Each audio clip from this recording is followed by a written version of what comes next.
बिस्मिल्लाहिर्रहमानिर्रहीम। अस्सलाम वालेकुम ख़वातीन व हज़रात, उम्मीद आप सब खैरियत से होंगे।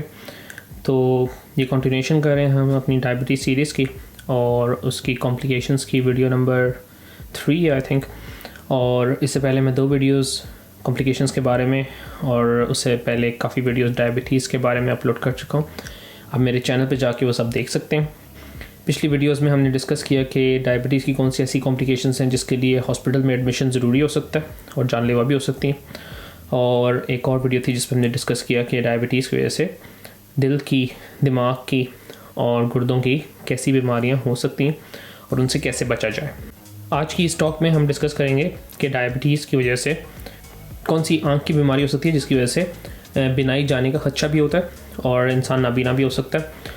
और उसके बाद हम डिस्कस करेंगे कि डायबिटीज़ आपकी नर्व्स को या नाड़ों को कैसे अफेक्ट करती है और उसकी वजह से आपको क्या क्या सिम्टम्स आ सकते हैं।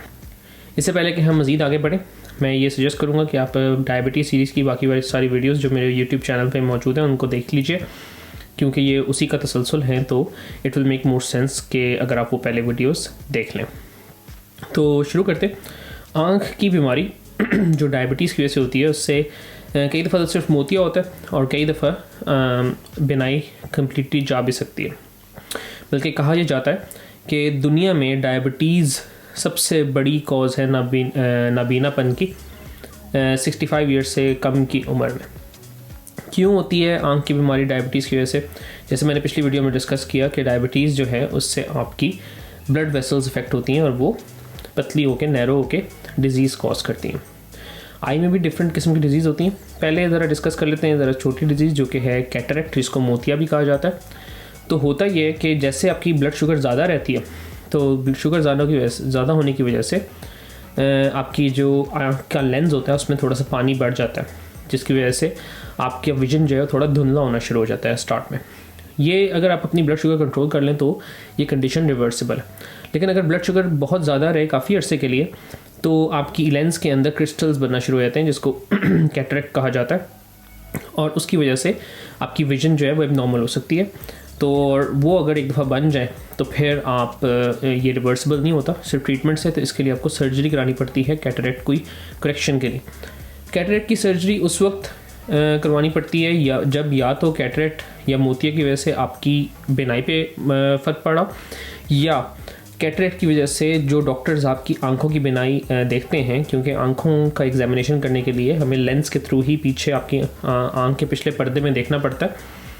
तो अगर डॉक्टर वो एग्जामिन ना कर सकें तो उसकी वजह से भी कैटरेक्ट का ऑपरेशन करवाना पड़ सकता है, क्योंकि आंख का पर्दा जो होता है जो पीछे जिसके ऊपर सारी बिनाई मुनहसर होती है, अगर उसका एग्जामिनेशन ना किया जा सके तो बिनाई जाने का ज़्यादा खदशा होता है, क्योंकि आपको फिर सही तरह ट्रीटमेंट नहीं मिल सकेगा।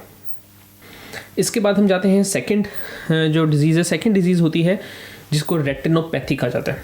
रेटिना जो है ये आँख का पर्दा है, जिसमें वो सेल्स होते हैं जो बाहर की लाइट को परसीव करते हैं और इमेज बना के आपके दिमाग को दिखाते हैं कि बाहर दुनिया में क्या चल रहा है।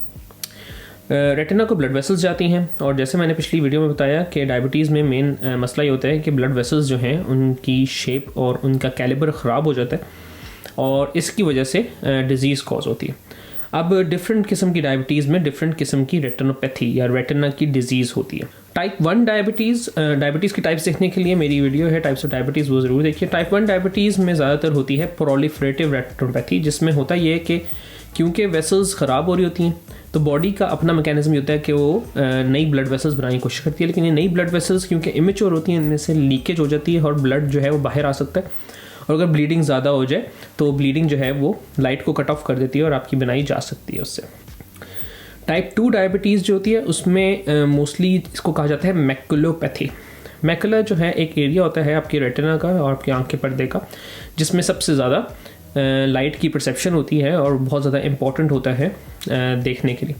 तो इसमें ये होता है टाइप 2 डायबिटीज़ में कि मैकुला के इर्द गिर्द जो पर्दा होता है वो डैमेज होना शुरू हो जाता है और उसमें या तो स्वेलिंग हो जाती है या उसमें ब्लड सप्लाई ख़त्म होने की वजह से नाकाबिले तलाफ़ी नुकसान हो जाता है, और उसकी वजह से आपकी बिनाई कम्प्लीटली भी जा सकती है, और इस वजह से डायबिटीज़ में विजन लॉस या नाबीनापन का बहुत ज़्यादा एक इम्पॉर्टेंट कॉम्प्लिकेशन है जिसको सॉर्ट आउट करने के लिए बहुत ज़रूरी है कि ब्लड शुगर को कंट्रोल में रखा जाए और ब्लड प्रेशर को भी कंट्रोल में रखा जाए। अब मैंने आपको ये बताया कि टाइप 1 टाइप 2 में डिफरेंट किस्म की बीमारी होती है, लेकिन असल में ये होता है कि दोनों में ओवरलैप होता है और दोनों कंडीशंस में, दोनों टाइप्स में दोनों किस्म की बीमारियाँ हो सकती हैं। जो आपकी डायबिटिक आई डिजीज़ होती है, it will get worse in certain conditions, specially अगर आपका ब्लड प्रेशर बहुत हाई रहे, इस वजह से ब्लड प्रेशर कंट्रोल बहुत ज़रूरी है। अगर डायबिटिक ख़वातीन प्रेग्नेंट हो जाएँ तो उसमें भी डायबिटीज़ की जो आई डिजीज़ होती है वो मज़ीद ख़राब होने का खदशा होता है। और तीसरे नंबर पे अगर डायबिटिक लोगों को किडनी की डिजीज़ हो जाए, जो मैंने पिछली वीडियो में अपनी बताया, तो उससे भी जो डायबिटीज़ की वजह से आई डिजीज़ होती है वो बहुत ज़्यादा ख़राब होने का खदशा होता है। और एक चौथी वजह ये होती है, जब मैंने पीछे बात की मोतिये की, अगर आप मोतिये का ट्रीटमेंट कराते हैं तो उस सर्जरी के रिज़ल्ट में भी डायबिटिक आई डिजीज़ जो है उसका वर्स होने का थोड़ा सा ख़तरा होता है। अब बात करते हैं कि डायबिटीज़ की जो आई डिजीज़ है उसका ट्रीटमेंट कैसे कर सकते हैं। तो सबसे पहले तो जी, क्योंकि हो रही है शुगर ज़्यादा होने की वजह से, शुगर का ट्रीटमेंट अगर आप कर लेंगे तो आई डिज़ीज़ की प्रोग्रेस खुद ही कम हो जाएगी। नंबर 2, जैसे मैंने अपनी पिछली वीडियो में बताया कि ब्लड प्रेशर का कंट्रोल जो है वो डायबिटीज़ की डिजीज़ को प्रोग्रेस होने से रोकता है। इस वजह से जिन लोगों को ब्लड प्रेशर का मर्ज़ चल रहा है साथ, उनको ब्लड प्रेशर के लिए अद्वियात का इस्तेमाल करना ज़रूरी होता है ताकि इसकी प्रोग्रेस रुके। इसी तरह अपने गुर्दों का अगर आप ख्याल रखेंगे तो उससे भी इसकी प्रोग्रेस स्लो हो सकती है। Basically overall healthy lifestyle, smoking छोड़ दें, उससे वेसल्स को नुकसान होता है। इसी तरह ज़्यादा फ़ैट वाली चीज़ें ना खाएं। अपनी ब्लड में कोलेस्ट्रॉल या चिकनाई की क्वांटिटी के ऊपर नज़र रखी जाए और उसके लिए अद्वियात इस्तेमाल की जाए जो आपके डॉक्टर सजेस्ट करते हैं। डायबिटीज़ की आई डिजीज़ हो जाए और अगर आँख के अंदर हेमरेज होना शुरू हो जाए तो, या हेमरेज के आसार नुमाया हो जाए, तो फिर आपको लेज़र ट्रीटमेंट करवाना पड़ता है। आजकल लेज़र की भी बहुत सारी डिफरेंट टाइप्स होती हैं और कुछ तो सर्जरीज़ भी होती हैं आँख की जो करनी पड़ सकती हैं इस डिज़ीज़ को की प्रोग्रेस को रोकने के लिए और बिनाई को बचाने के लिए। तो कॉम्प्लेक्स टॉपिक है, लेकिन जो सबसे इंपॉर्टेंट चीज़ है आँखों के मुतालिक डायबिटीज़ में, ये कि अपना शुगर कंट्रोल रखें, अपना ब्लड प्रेशर कंट्रोल रखें और अपनी जनरल सेहत सही रखें। अपने एंडोक्रिनोलॉजिस्ट जो आपकी डायबिटीज़ को मैनेज करें उनको देखें और जो आपको एडवाइस देते हैं उनको स्ट्रिक्टली फॉलो करें, क्योंकि हम लोग इंडिया पाकिस्तान में इसको बहुत ईजी लेते हैं डायबिटीज़ या शुगर के मर्ज़ को, लेकिन it can have serious complications अगर इसको सही तरह ट्रीट ना किया जाए। अब जो नेक्स्ट कॉम्प्लिकेशन डिस्कस करना चाह रहा हूँ, इसकी वजह से मैंने अपने मेडिकल करियर में लोगों के पैर कटते देखें, लोगों की टांगें कटती देखी, लोगों की हिलने जुलने की एबिलिटी को मैंने ख़त्म होते देखा है, उनको जॉइंट्स के प्रॉब्लम्स होते देखें। और ये है डायबिटीज़ की वजह से नर्व्स की बीमारी या न्यूरोपैथी, नर्व्स की बीमारी। अब डायबिटीज़ अगेन उसी से तसलसल में चलेंगे कि डायबिटीज़ की वजह से वेसल्स डैमेज होती हैं। आपकी जितनी भी नर्व्स हैं बॉडी में उनको भी ब्लड सप्लाई चाहिए जो उनको डिफरेंट ब्लड वेसल्स सप्लाई करती हैं। अगर वो ब्लड वेसल्स डैमेज होंगी तो वो नर्व्स भी डैमेज हो सकती हैं। एक और वजह ये होती है नर्व डैमेज की कि डायबिटीज़ की वजह से शुगर के मेटाबोलाइट्स नर्व के अराउंड जमा हो जाते हैं उसके इंसुलेशन वाले सेल्स में और इंसुलेशन को ख़त्म कर देते हैं। जब ये इंसुलेशन ख़त्म होती है तो नर्व जो कि आपके दिमाग से और आपकी स्पाइनल कॉर्ड से हरा मगज़ जिसे कहा जाता है वहाँ से इम्पल्सेस लेके बाकी पूरी बॉडी को प्रोवाइड करती है। अगर कंडक्शन स्लो हो जाएगी तो नर्व अपना फंक्शन प्रॉपर्ली परफॉर्म नहीं कर सकेगी और उसके इफ़ेक्ट क्या होंगे वो डिपेंड करता है कि कौन सी नर्व इफ़ेक्ट हुई है।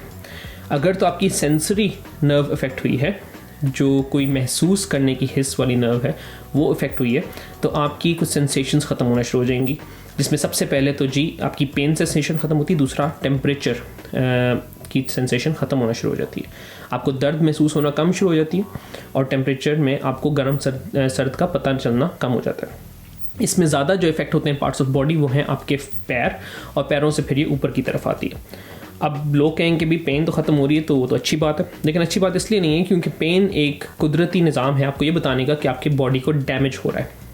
आप चलते फिरते किसी कांटे के ऊपर पैर रखते हैं आपको दर्द होती है, लेकिन जिन लोगों को डायबिटीज़ होती है उनको कांटा महसूस भी नहीं होगा। और फिर होता ये क्योंकि डायबिटीज़ की वजह से उनकी ब्लड सप्लाई ख़त्म हुई है तो वहाँ पे जहाँ पे उनको कांटा चुभा है वहाँ पे इन्फेक्शन बहुत जल्दी हो सकता है और उसकी हीलिंग बहुत स्लो हो जाती है। और वो इन्फेक्शन एक दफ़ा हो भी जाए तो उनको पता नहीं चलता क्योंकि उनको दर्द नहीं होती और वो इन्फेक्शन फैलता जाता है और इस हद तक फैल जाता है कि उस इन्फेक्शन को क्लियर करने के लिए पैर काटना भी पड़ सकता है। इसी वजह से डायबिटिक लोगों को कहा जाता है कि वो अपने पैरों का रेगुलरली मुआयना करें ताकि उनको नज़र आ जाए कोई ज़ख़म वगैरह है, अगर ज़ख़म हो तो उसकी प्रॉपर ट्रीटमेंट हो सके। इसके अलावा पैरों में और ये होता है कि क्योंकि सेंसेशंस ख़त्म हो जाती हैं और मसल्स जो हैं वो भी पैरों के ख़राब होना शुरू होते हैं, तो पैर का पोस्चर ख़राब हो जाता है, जिसकी वजह से पैर में हार्ड एरियाज़ बनना शुरू हो जाते हैं जिनको कैलस कहा जाता है, और वो हार्ड एरियाज़ जो हैं उनमें भी इंजरी और उसके बाद इन्फेक्शन के चांसेस इंक्रीज़ हो जाते हैं। आपके पैरों के जॉइंट्स ख़राब हो जाते हैं और उस जॉइंट के ख़राब होने की वजह से पैर का पोस्चर मज़ीद ख़राब हो जाता है। इसके लिए इंतहाई इंपॉर्टेंट नंबर 1 शुगर कंट्रोल और नंबर 2 कोलेस्ट्रॉल और ब्लड प्रेशर कंट्रोल बहुत ज़रूरी है, लेकिन सबसे इंपॉर्टेंट चीज़ है शुगर कंट्रोल। कहा जाता है कि जो नर्व की डिजीज़ होती है एक ख़ास हद तक अगर आप शुगर कंट्रोल कर लें तो इनिशियली रिवर्सिबल होती है, लेकिन अगर एक ख़ास टाइम से ज़्यादा पास हो जाए डायबिटीज़ के बाद तो ये इरिवर्सिबल बन जाती है। अब हम जाते हैं नर्व की दूसरी डिजीज़ की। अब हम उन नर्व्स की बात करेंगे जो आपके मसल्स को सप्लाई करते हैं। अगर आपके मसल्स को नर्व सप्लाई डैमेज हो जाएगी तो आपके मसल्स वीक हो जाएंगे। तो डायबिटीज़ में एक जो सेकंड टाइप की नर्व डिजीज़ है उसे कहा जाता है डायबिटिक अमायोट्रोफी। इसमें होता ये है आपके थाई के मसल्स जो आपकी टांगों के ऊपर वाले हिस्से हैं और आपके शोल्डर्स के मसल्स जो हैं इनमें नंबर 1 दर्दें उठती हैं और नंबर 2 इनमें वीकनेस हो जाती है और आपको विजिबली नज़र आता है कि यहाँ पे गोश्त कम होना शुरू हो गया। और ये भी अगर आप शुगर कंट्रोल कर लें टाइमली तो रिवर्सिबल होती हैं और इसका इलाज यही है कि इनको कुछ महीने लग सकते हैं कम्प्लीटली रिजॉल्व होने के लिए। तीसरी जो डायबिटीज़ की नर्व की डिजीज़ होती है उसमें वो उसे कहा जाता है पेनफुल न्यूरोपैथी। एक ऐसी नर्व की डिजीज़ जिसमें आपको बहुत ज़्यादा पेन हो, और ये पेन आम पेन जैसी नहीं होती कि आपको कांटा चुभ रहा है। आपको ऐसा महसूस होता है कि आपको बर्निंग हो रही है, आपको गर्माइश महसूस हो रही है, जैसे आप कोयलों के ऊपर चल रहे हो। पैरों में, आपकी टांगों में, आपकी पिंडलियों के साथ ये दर्द ज़्यादा नुमायाँ होती है और ये भी डायबिटीज़ में इनिशियल स्टेजेस में ज़्यादा होती है। ऐसा ऐसा जैसे डिज़ीज़ प्रोग्रेस होती है तो ये ख़त्म भी हो सकती है। और दूसरा ये कि अगर आप प्रॉपर ट्रीटमेंट अपनी ब्लड शुगर को प्रॉपर कंट्रोल करना शुरू कर दें टाइमली तब भी ये डिज़ीज़ ख़त्म हो जाती है। कुछ दवाइयाँ भी अवेलेबल हैं इस पेन से निपटने के लिए। पेन इतना शदीद भी हो जाता है कि कई दफ़ा अगर आपने चादर ऊपर रखें अपनी टांग के तो उससे भी आपको शदीद दर्द शुरू हो जाएगा। तो इसके लिए दवाइयाँ भी अवेलेबल हैं, डिफरेंट और ट्रीटमेंट्स भी अवेलेबल हैं जिसमें एक स्टिमुलेटर लगाया जाता है जिससे पेन रिलीफ होता है। एक्यूपंक्चर की कुछ सोर्सेज में हैं कि वो फ़र्क पैदा कर सकते हैं और इसके अलावा कुछ क्रीम्स अवेलेबल होती हैं जो इस पेन में स्पेसिफिकली आपको हेल्प करती हैं। उसके बाद नंबर 4 जो नर्व की डिजीज़ है उसे कहा जाता है मोनोन्यूराइटिस मल्टीप्लेक्स। एक नर्व का डिफरेंट जगहों पे सिंगल नर्व्स का अफेक्ट हो जाना, और ये नर्व्स कोई भी हो सकती हैं सर से लेके पैर तक। या आपकी आंखों की नर्व्स हो सकती हैं जिसकी वजह से आपकी आंखों की मूवमेंट ख़त्म हो सकती है। आपके चेहरे की नर्व्स हो सकती हैं इसकी वजह से आपको चेहरे में शूटिंग पेन्स हो सकती हैं। आपके बाजुओं की नर्व्स हो सकती हैं, स्पेशली कार्पल टनल हो जाता है डायबिटीज़ में जिसकी वजह से आपको यहाँ पे सुइयाँ चुभना जिसे कहते हैं या उंगलियाँ सो जाना या हाथ का सो जाना कॉमन हो जाता है। इसके अलावा आपके उससे नीचे चले जाएं तो आपके फुट ड्रॉप या आपकी टांगों की नर्व्स में अगर कोई आपका पैर सो जाए तो आपका पैर उठाया नहीं जाता या आपसे चला नहीं जाता। ये थैंकफुली टेम्प्रेरी होता है और आहिस्ता आहिस्ता खुद ही ये रिकवर हो जाता है। फुल रिकवरी हो या ना हो it is not entirely possible to tell. 3 से 6 महीने लगते हैं इसको रिकवर होने में और इसका भी ख्याल इसी तरह रखा जा सकता है कि अपनी शुगर का ख्याल रखें, अपने शुगर के मर्ज़ को सही तरह कंट्रोल करें। और आखिर में जिस चीज़ का जिक्र करूँगा जो बहुत सारे लोगों को पता भी नहीं चलता लेकिन ये एक बहुत कॉमन चीज़ है डायबिटीज़ के साथ, उसे कहते हैं ऑटोनॉमिक न्यूरोपैथी। आप लोग उस नर्वस सिस्टम को जानते हैं जिसमें आप कोई चीज़ महसूस करते हैं या आप अपने हाथों को मूव कर रहे हैं, आप समझते हैं ये नर्व्स हैं, लेकिन बॉडी में और बहुत सी ऐसी नर्व्स हैं जो आपके बॉडी के बाकी फंक्शंस चला रहे हैं। नर्व्स ऐसी हैं जो आपकी दिल की धड़कन कंट्रोल किए हुए हैं, ऐसी नर्व्स हैं जो आपके निज़ामे हज़म को चला रहे हैं, ऐसी नर्व्स हैं जो आपके ब्लैडर के फंक्शन को कंट्रोल किए हुए हैं या आपकी बड़े पेशाब के फंक्शन को कंट्रोल किए हुए हैं। इसी तरह ऐसी नर्व्स हैं जो आपके आंसू बहवाती हैं या आपके मुंह में थूक पैदा करती हैं। इन सारी नर्व्स की भी डिजीज़ हो सकती है। तो उसमें डिफरेंट इफ़ेक्ट्स क्या आ सकते हैं। आपकी आंखें ड्राई हो सकती हैं। नंबर 2 आपको खाना निगलने में मसला हो सकता है। नंबर 3 आपका स्टमक जो है वो स्लो डाउन हो जाता है, स्टमक के अंदर से फूड खाली नहीं हो सकता जिसकी वजह से उल्टियाँ बहुत ज़्यादा आ सकती हैं। इसको गैस्ट्रोपेरेसिस कहा जाता है, स्टमक का सो जाना। इसके अलावा जो नर्व्स आपके दिल को जा रही हैं वो ख़राब हो जाती हैं, इस वजह से आपकी दिल की धड़कन बढ़ सकती है और इसके अलावा आपका ब्लड प्रेशर ड्रॉप हो सकता है। स्पेशली जब आप बैठ के एकदम से खड़े हों तो आपको चक्कर आते हैं, तो वो भी एक अलामत है इस तरह की नर्व डिजीज़ की शिकायत है, ऑटोनॉमिक न्यूरोपैथी। दोबारा हाजमे की तरफ जाएं तो आपको डायरिया हो सकता है, पेचिश हो सकते हैं क्योंकि आप का निज़ाम हज़मी जो है सही तरह काम नहीं करता। चले जाएं गुर्दे मसाने की तरफ तो आपको मसाने की तकलीफ़ हो सकती है, आपका पेशाब रुक सकता है, पेशाब में इन्फेक्शन के चांसेस बढ़ जाते हैं। जो मर्द हजरात हैं उनके जेनिटल ऑर्गन्स में मसले मसाइल हो सकते हैं और ये एक बहुत इंपॉर्टेंट इंडिकेशन है डायबिटीज़ की, स्पेशली यंग एज में अगर ये हों तो जाके सबसे पहले शुगर का टेस्ट कराना, ब्लड प्रेशर का और कोलेस्ट्रॉल का टेस्ट कराना ज़रूरी होता है। हमारे यहाँ क्योंकि इस चीज़ का इतना इल्म नहीं है, इस वजह से लोग जो हैं वो हकीमों के पास जाते हैं और बहुत सारी दवाइयाँ ट्राई करते हैं। इसलिए बहुत ज़रूरी है कि मर्द हजरात जिनको सेक्शुअल परफॉर्मेंस में कोई मसला हो उनकी शुगर तो ज़रूर चेक की जाए, उसके साथ बाकी चीज़ों के ऊपर भी ध्यान दिया जाए। इन सब के ट्रीटमेंट्स जो हैं वो डिफरेंट होते हैं और ट्रीटमेंट डिपेंड करता है कौन सा बॉडी पार्ट अफेक्ट हो रहा है, उसके हिसाब से आपको ट्रीटमेंट सजेस्ट किया जाता है। तो जिस तरह के सिम्टम्स हों उस स्पेशलिस्ट के पास जाएं तो आपको ट्रीटमेंट बताएंगे। इन सब के ट्रीटमेंट्स मुझे थोड़े थोड़े पता है, लेकिन अगर मैं इस वीडियो में बताऊंगा तो बहुत लंबी हो जाएगी और मैं ये कहूँगा कि अगर आपको ब्लड प्रेशर का मसला हो रहा है या चक्कर आ रहे हैं या दिल की धड़कन चेंज हो रही है या खाने में मसला हो रहा है, हाजमे में मसला हो रहा है, तो मेडिकल स्पेशलिस्ट जो उस बीमारी के हैं उनको दिखाएं तो आपको बेहतर गाइड करेंगे ट्रीटमेंट के बारे में। अगेन मैं ये सिर्फ एम्फसाइज़ करना चाह रहा हूँ कि it is very very important कि आपकी शुगर का मर्ज़ का कंट्रोल बहुत अच्छा होना चाहिए। अगर अच्छा नहीं होगा तो इनमें से कोई भी बीमारी हो सकती है और इस चीज़ को आगे ज़रूर शेयर करें ताकि लोग इस वीडियो को देखें और इसकी वजह से अगर अपना ट्रीटमेंट सही तरह कराएं और किसी की बिनाई या किसी का पैर या टांग कटने से बच जाए तो अल्लाह हमें भी और आपको भी उसकी जज़ा दे। Thank you very much for watching. इंशाल्लाह नेक्स्ट टाइम दोबारा मुलाकात होगी। Stay tuned. अभी कॉम्प्लिकेशन से रिलेटेड एक दो और वीडियोस है, उसके बाद मैं डिस्कस करूँगा कि डायबिटीज़ प्रेगनेंसी में कैसे आपको अफेक्ट कर सकती है, तो वो भी वीडियो ज़रूर देखिएगा। अपना ख्याल रखिएगा, दुआ में याद रखिएगा। अल्लाह हाफ़िज़।